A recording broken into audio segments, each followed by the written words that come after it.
Hello friends, आप सभी को नमस्कार। मैं हितेश कुमार एक बार फिर से आप सभी का ज्ञानकोश यूट्यूब चैनल में स्वागत करता हूं। आज है 9 नवंबर और 9 नवंबर से जितनी भी करंट अफेयर्स बनेंगी वो हम आज की वीडियो में पढ़ेंगे। इस वीडियो का पीडीएफ आपको ज्ञानकोश यूट्यूब चैनल के डिस्क्रिप्शन में मिल जाएगा, या ज्ञानकोश नाम से ही टेलीग्राम चैनल भी है और ज्ञानकोश नाम से ही फेसबुक पेज भी है। आप लोग कहीं से भी इसके पीडीएफ को डाउनलोड कर सकते हैं। तो चलिए शुरू करते हैं आज के कुछ महत्वपूर्ण करंट अफेयर्स। बात करते हैं पहले प्रश्न की। विश्व उर्दू दिवस कब मनाया जाता है? तो विश्व उर्दू दिवस जो है वो आज ही के दिन यानी कि 9 नवंबर को ही मनाया जाता है। तो आज का जो दिन है ये विशेष रूप से विश्व उर्दू दिवस के रूप में जाना जाता है। अब बात करते हैं कि जो विश्व उर्दू दिवस है ये किसकी स्मृति में या कब से कैसे मनाया जाने लगा। तो ये प्रसिद्ध उर्दू शायर थे जिनका नाम है मोहम्मद इकबाल। मोहम्मद इकबाल के जन्म दिवस पर यह मनाया जाता है और उनका जन्म हुआ था 9 नवंबर 1877 को। 9 नवंबर 1877 को उनका जन्म हुआ था और उन्हीं की याद में या उन्हीं की स्मृति में ये दिवस मनाया जाता है। बात कर लेते हैं कि जो विश्व उर्दू दिवस है, इस विश्व उर्दू दिवस को एक नाम से और भी जाना जाता है। अब वो दूसरा नाम जो आप लोगों के सामने लिखा है वो है आलमी योम ए उर्दू, यानी कि जो विश्व उर्दू दिवस है इसे आलमी योम ए उर्दू भी कहा जाता है। तो ये सारी जानकारियां थी इस प्रश्न से, क्योंकि इंपॉर्टेंट प्रश्न होते हैं। जब भी बहुत बार आप लोगों ने एग्जाम में देखा होगा कि जो दिवस से संबंधित एक प्रश्न जरूर पूछ लेते हैं। तो जब भी कोई दिवस आता है मैं कोशिश करता हूं कि आप सभी को वो पहला प्रश्न वही रखा जाए ताकि सबसे पहली शुरुआत जो है वो उसी दिन से की जा सके। अब बात करते हैं अगले प्रश्न की। 1000वां एटीपी टूर मैच जीतने वाले खिलाड़ी बने हैं। टेनिस खिलाड़ी जिन्होंने 1000वां अपना एटीपी टेनिस टूर मैच जीता है वो बने हैं स्पेन के खिलाड़ी राफेल नडाल।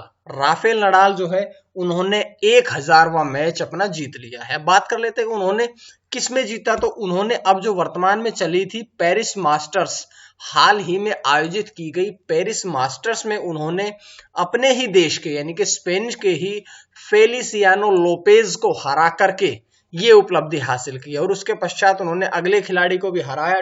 इस प्रकार से उन्होंने कुल 1001 मैच जीत लिए हैं अभी तक। लेकिन अभी 1000वें की बात हुई है तो बात करते हैं, अगर पूछा जाए एग्जाम में कि उन्होंने 1000 जीतने वाला कौन है, तो अभी विश्व का चौथा खिलाड़ी बना है जिन्होंने अपने 1000 मैच जीते हैं, वो बने हैं राफेल नडाल।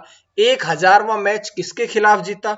तो अपने ही देश के फेलिसियानो लोपेज के खिलाफ उन्होंने ये उपलब्धि हासिल की। ये उपलब्धि हासिल करने वाले वो विश्व के चौथे खिलाड़ी बने हैं। ठीक है, इससे पहले अगर मैंने आपको बताया था, पिछले महीने बताया था कि उन्होंने अपना 20वां रिकॉर्ड ग्रैंड स्लैम भी पिछले महीने पेरिस में जीत लिया था। अब जो 1000 मैच जीते हैं उनमें कौन कौन से मैच शामिल है? तो 482 सर्वाधिक जीत उन्होंने हार्ड कोर्ट पर जीती हैं, 445 क्ले मैच जीते हैं, 71 ग्रास मैच जीते हैं और 2 मैच जीते हैं उन्होंने कारपेट पर। तो ये सारी उनके जीत के रिकॉर्ड मैंने आप लोगों को बताए हैं।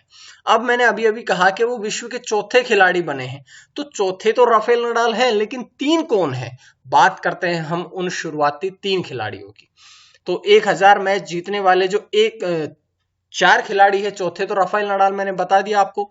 अब 3 की बात करते हैं तो सबसे ऊपर नाम आता है जिमी कॉर्नर का। जिमी कॉर्नर्स जो हैं अमेरिका के खिलाड़ी हैं जिन्होंने सर्वाधिक 1274 जीत हासिल करी है। बात करते हैं दूसरे विश्व के सर्वाधिक प्रसिद्ध किए जाने वाले खिलाड़ी रोजर फेडरर। तो रोजर फेडरर जो है स्विट्जरलैंड के हैं और उन्होंने 1242 जीत हासिल करी है, दूसरे स्थान पर है। तीसरे स्थान पर बात करते हैं इवान लेंडर जो अमेरिका के हैं और 1068 जीत उन्होंने हासिल करी है। तो ये मैंने चारों के बारे में आप सभी को बता दिया है। चारों के बारे में बहुत इंपॉर्टेंट प्रश्न है, यहां से एक प्रश्न आपका बन सकता है, तो आप लोगों ने इसी प्रकार से इसको पढ़िएगा। अब हम बढ़ते हैं अगले प्रश्न की तरफ। सितंबर 2020 के लिए आकांक्षात्मक जिलों की रैंकिंग जारी की गई। देखिएगा, सितंबर महीने के लिए जो आकांक्षात्मक जिले हैं इनकी रैंकिंग जारी की गई है। अब ये बात करते हैं कि आकांक्षात्मक जिलों की रैंकिंग जो है वो कौन जारी करता है? तो ये जारी करता है हमारे देश का नीति आयोग। नीति आयोग के द्वारा ये रैंकिंग जारी की गई है। अब मैं आपसे एक प्रश्न पूछना चाहता हूं यहाँ पर कि नीति आयोग किसका नाम परिवर्तित करके किया गया है।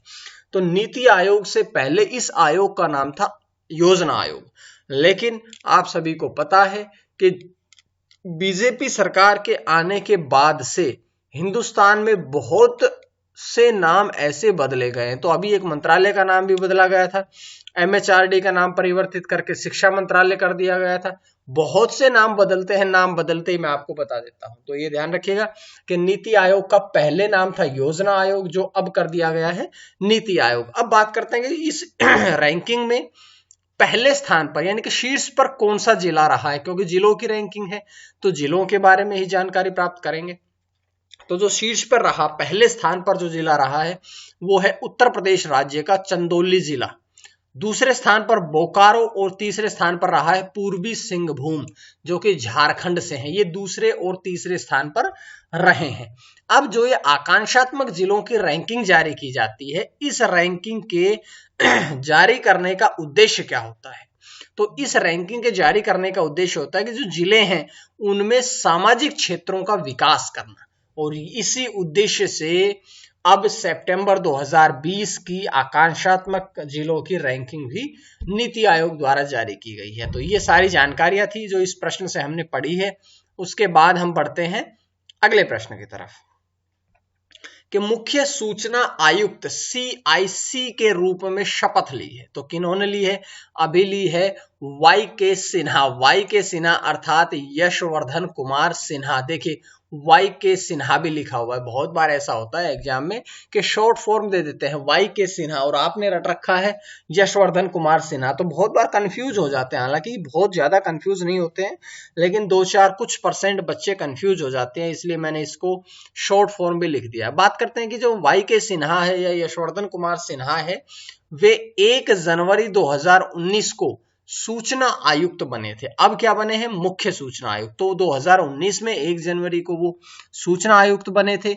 1981 बैच के भारतीय विदेश सेवा अधिकारी हैं और उन्होंने यूनाइटेड किंगडम यानी कि यूके और श्रीलंका में दोनों देशों में भारत के उच्चायुक्त के रूप में भी कार्य किया है, एम्बेसडर के रूप में भी कार्य किया है। तो ये जानकारियां थी इस प्रश्न से। उसके बाद अगला प्रश्न है कि सर्वश्रेष्ठ हॉकी इंडिया सदस्य इकाई पुरस्कार से सम्मानित किया गया है। सर्वश्रेष्ठ हॉकी इंडिया सदस्य इकाई 2000 से पुरस्कार से सम्मानित किया गया है। किसे सम्मानित किया गया?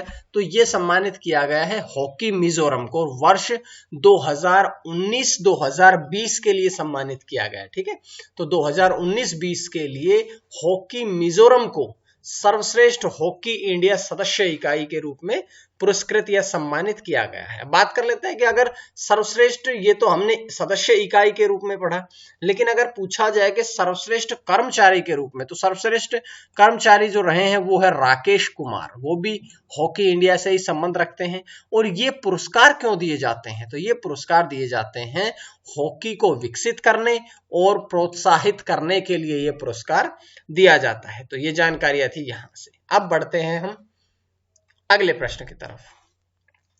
मिस यूनिवर्स ऑस्ट्रेलिया 2020 के रूप में चुना गया। मिस यानी कि ऐसा कह सकते हैं कि मिस यूनिवर्स ऑस्ट्रेलिया 2020 कौन बनी है? तो बताइए कौन बनी है? अभी बनी है मारिया थाटिल। मारिया थाटिल जो है वो मुख्य रूप से भारतीय मूल की है और भारतीय मूल की मारिया थाटिल को मिस यूनिवर्स ऑस्ट्रेलिया 2020 के रूप में चुना गया है। ये जो है ये मिस यूनिवर्स ऑस्ट्रेलिया का 16वां संस्करण है, 16th संस्करण है, एडिशन है, जो कि 28 अक्टूबर को कोलिंस मेलबर्न में आयोजित किया गया था। अब इसके रिजल्ट सामने आए तो मैं आप लोगों के लिए ये प्रश्न लेके आया हूं। ये अगर बात की जाए कोरोना वायरस के दौरान, ये क्योंकि 16वां संस्करण तो कुल है ये, लेकिन अगर बात की जाए तो पहला संस्करण वर्चुअली किया गया है, तो ऐसा पहला वर्चुअल इवेंट भी है। तो इस बात को आपने अच्छी तरह से पढ़ना है, जिसमें पहला स्थान रहा है मारिया थाटिल का। बात कर लेते हैं फर्स्ट रनर अप और सेकंड रनर अप, यानी कि दूसरा स्थान और तीसरे स्थान की। तो दूसरे स्थान पर रही है मिन कोटेसर जो कि प्रिटोरिया की है, और तीसरे स्थान पर रही है टेश गलगुट जो कि सिडनी की है। ये सारी जानकारी हमने इस प्रश्न से जुटाई है और इसी प्रकार से करंट अफेयर को आपने पढ़ना भी है। थोड़ा समय जरूर लगाइएगा क्योंकि मैं आप लोगों के सामने प्रश्न जो है वो कई तरह से या उस प्रश्न से संबंधित और भी जानकारियां रखता हूं, तो इसलिए थोड़ा समय जरूर लगता है, लेकिन आप लोग सभी अंत तक बने रहिएगा। इसके बाहर कोशिश करेंगे कि कोई करंट अफेयर का प्रश्न आप लोगों के सामने आए ही ना। अब हम बढ़ते हैं अगले प्रश्न की तरफ। म्यूचुअल फंड की मौजूदा ओवरसीज इन्वेस्टमेंट लिमिट की बढ़ोतरी की गई है। देखिएगा, अब जो म्यूचुअल फंड की ओवरसीज इन्वेस्टमेंट लिमिट है उसको बढ़ा दिया गया है। तो अब ये म्यूचुअल फंड की ओवरसीज इन्वेस्टमेंट लिमिट को किसके द्वारा बढ़ाया गया है? ये बढ़ाया गया है सेबी के द्वारा। सेबी अर्थात हिंदी में भारतीय प्रतिभूति और विनिमय बोर्ड। पहले लिमिट $300 मिलियन थी, जो अब बढ़ा करके $600 मिलियन कर दी गई है। बात करते हैं सेबी, क्योंकि ये कार्य सेबी ने किया है, तो सेबी की हमने हिंदी में तो फुल फॉर्म पढ़ ली, भारतीय प्रतिभूति और विनिमय बोर्ड, लेकिन इंग्लिश में हम पढ़ेंगे कि securities and exchange board of India, SEBI की फुल फॉर्म होती है। बात करते हैं सेबी की स्थापना कब हुई थी, तो यहां सस्पेंस है। सस्पेंस इसलिए है क्योंकि 12 अप्रैल 1988 को तो कंफर्म रूप से इसकी स्थापना की गई थी, लेकिन उसे मान्यता प्रदान की गई थी 30 जनवरी 1992 को। तो आप लोगों ने दोनों बातों को ध्यान रखना है कि इसकी स्थापना जो थी वो 12 अप्रैल 1988 को की गई थी, मान्यता दी गई थी 30 जनवरी 1992 को। तो इसी प्रकार से आपने ये प्रश्न आपने पढ़ना है। उसके बाद है अगला प्रश्न, सेबी का मुख्यालय कहां है? तो सेबी का मुख्यालय मुंबई महाराष्ट्र में, और सेबी के अध्यक्ष हैं अजय त्यागी। अजय त्यागी जो हैं वो सेबी के वर्तमान में अध्यक्ष हैं। इस प्रकार से हमने पूरी तरह से इस प्रश्न को पढ़ लिया है। अगला प्रश्न आप लोगों की स्क्रीन पे आया है कि भारत तीर्थ नामक अंतरराष्ट्रीय वेबिनार का आयोजन हुआ। पहले तो मैं इसके बारे में बताता हूं वेबिनार क्या है। वेबिनार जो है वो अब वर्चुअली आयोजित किए जाते हैं। सेमिनार पहले होते थे, उसी सेमिनार की तर्ज पर ही जब से कोरोना आया है उस सेमिनार की तर्ज पर ही अब वेबिनार आयोजित किए जा रहे हैं। वेबिनार का मुख्य रूप से फायदा यह होता है कि आपको घर से बाहर जाने की आवश्यकता नहीं है। आप अपने मोबाइल फोन से, आप अपने लैपटॉप से, आप किसी भी डिजिटल उपकरण से जिसके द्वारा कि आप लोग ऑनलाइन दूसरों से जुड़ सकते हैं, उसके द्वारा आप उस वेबिनार को अटेंड कर सकते हैं, सुन सकते हैं, पार्टिसिपेट कर सकते हैं, आयोजित कर सकते हैं। ठीक है, तो जब से कोरोना हुआ है सेमिनार के स्थान पर अब वेबिनार आयोजित किए जाने लगे हैं। बात करते हैं कब से कब तक इसका आयोजन किया गया, तो 6 से 8 नवंबर 2020 तक इसका आयोजन किया गया।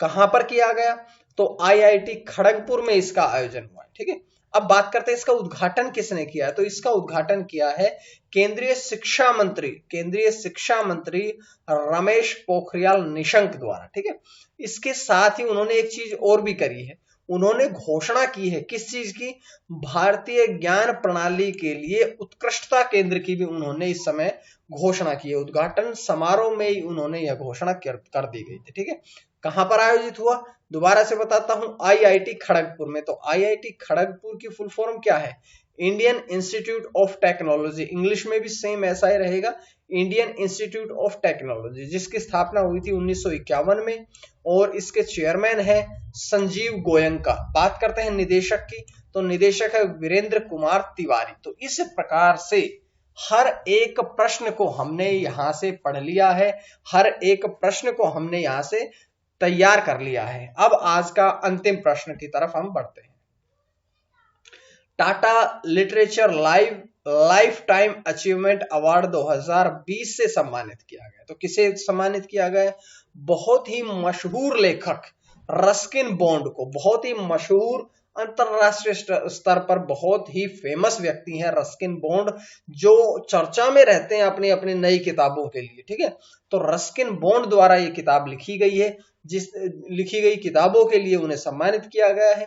ये पुरस्कार जो है क्यों दिया जाता है, क्योंकि लेखन और साहित्य में निरंतर और उत्कृष्ट योगदान के लिए ये पुरस्कार दिया जाता है। क्योंकि लाइफ टाइम अचीवमेंट है तो ये पूरे जीवन भर के कार्य के लिए ही दिया जाता है। अगर बात करें हम रस्किन बॉन्ड की, तो उन्होंने केवल बच्चों और वयस्क के लिए 100 से अधिक पुस्तकें लिखी है। उन्हें पद्मश्री पुरस्कार से भी सम्मानित किया जा चुका है। उन्हें पद्म भूषण पुरस्कार से भी सम्मानित किया जा चुका है।